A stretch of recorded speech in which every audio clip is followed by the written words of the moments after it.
Operation Sindoor success పట్ల హర్షం వ్యక్తం చేస్తూ రాజమహేంద్రవరంలో తిరంగా ర్యాలీ నిర్వహించారు.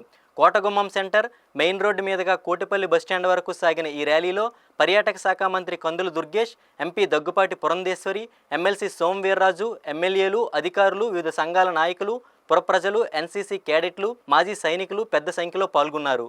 జాతీయ జెండాలను ఉగ్రవాదానికి, పాకిస్తాన్కు వ్యతిరేకంగా ప్లకార్డులను చేతిలో పట్టుకుని భారత మాతాకి జై, జై జవాన్, మురళీ నాయక్ అమర్ రహే అంటూ నినాదాలు చేశారు.